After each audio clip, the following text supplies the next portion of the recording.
Understanding ICD-10 instructional notes is essential for accurate coding. Today's ICD-10 quick coding tip focuses on what a code also note means and how to use it. My name is Claire and I'm an inpatient coding auditor and educator. In my quick tips and tricks videos, you'll discover valuable insights to help sharpen your medical coding skills and code with confidence. If that sounds like something that would be helpful to you, please consider hitting that subscribe button so that you can be notified whenever I release new content. A code also note means that you may need to assign two codes to fully capture a patient's condition. These notes typically appear when two conditions often occur together, but each requires its own code to completely describe the clinical picture. For example, under K57, diverticular disease of the intestine, you'll see the note code also, if applicable, peritonitis.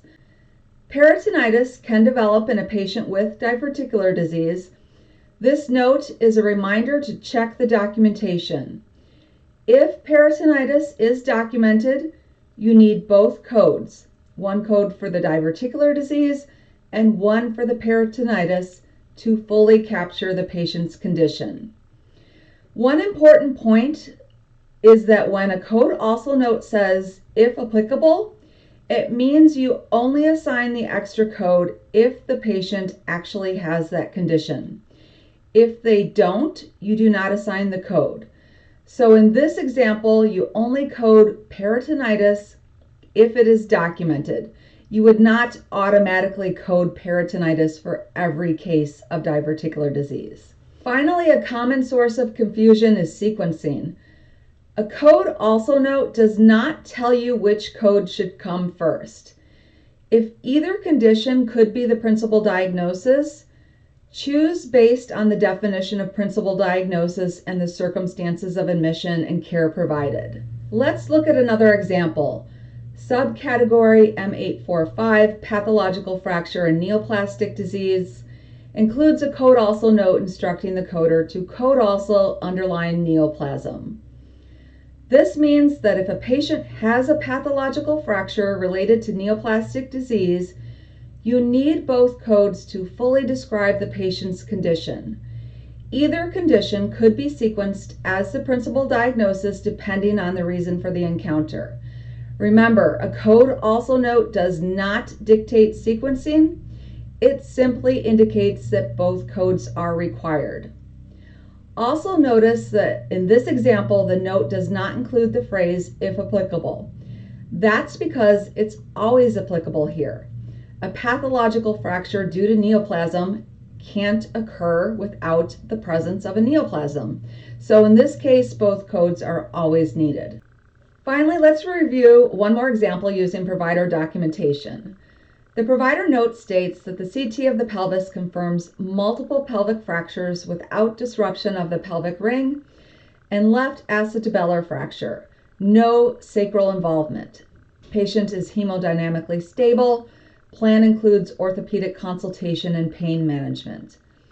Referencing subcategory S328, fracture of other parts of the pelvis, there is a code also note that instructs the coder to code also any associated fracture of the acetabulum or any associated fracture of the sacrum. This note indicates that a patient with a pelvic fracture may also have fractures of the acetabulum or sacrum, so it's important to review the documentation for the possibility of these additional fractures. If the documentation shows that in addition to the pelvic fractures, the patient also has an acetabular fracture or a sacral fracture, assign codes for those fractures along with the pelvic fracture code. Sequence the codes based on the circumstances of admission and the care provided. Now remember, we only assign these additional codes if the conditions mentioned in the note are actually diagnosed and documented for the patient. If only one of the additional fractures is present, assign just that one code, not both. If the patient only has the pelvic fracture without any fractures of the acetabulum or the sacrum, the extra codes are not assigned at all. So in our example, the documentation shows that the patient has pelvic fractures along with an acetabular fracture, but no sacral fracture.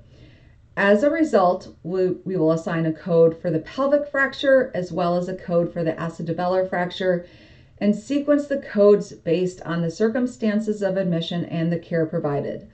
We would not assign a sacral fracture code since that diagnosis is not documented for this patient. So that's it for today's quick tip. I hope you found this video to be helpful. If you did, please give it a thumbs up. And if there's any topics that you would like me to cover in the future, just leave a comment below and I'll add them to my list. If you'd like a PDF of this presentation, check the membership link in the description. Thanks for watching, and until next time, happy coding!